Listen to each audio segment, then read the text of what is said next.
India కూటమి ఉపరాష్ట్రపతి అభ్యర్థి జస్టిస్ బి సుదర్శన్ రెడ్డి వాళ్ళ నామినేషన్ వేస్తారు. ఈ ఉదయం 11:30కి ఆయన నామినేషన్ పత్రాలు దాఖలు చేస్తారు. జస్టిస్ బి సుదర్శన్ రెడ్డి అభ్యర్థిత్వాన్ని ప్రతిపాదిస్తూ 20 మంది ఎంపీలు సంతకాలు చేశారు.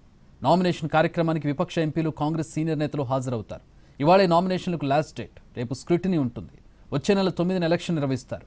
పోలింగ్ ఉదయం 10 గంటల నుంచి సాయంత్రం 5 గంటల వరకు సాగుతుంది.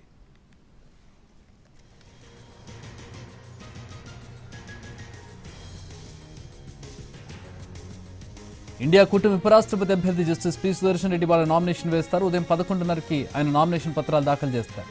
జస్టిస్ పి సుదర్శన్ రెడ్డి అభ్యర్థిత్వాన్ని ప్రతిపాదిస్తూ 20 మంది ఎంపీలు సంతకాలు చేశారు. నామినేషన్ కార్యక్రమానికి విపక్ష ఎంపీలు, కాంగ్రెస్ సీనియర్ నేతలు హాజరవుతారు. ఇవాళ నామినేషన్లకు లాస్ట్ డేట్. రేపు స్క్రూటినీ ఉంటుంది. వచ్చే నెల 9న ఎలక్షన్ నిర్వహిస్తారు. పోలింగ్ ఉదయం 10 గంటల నుంచి సాయంత్రం 5 గంటల వరకు సాగుతుంది.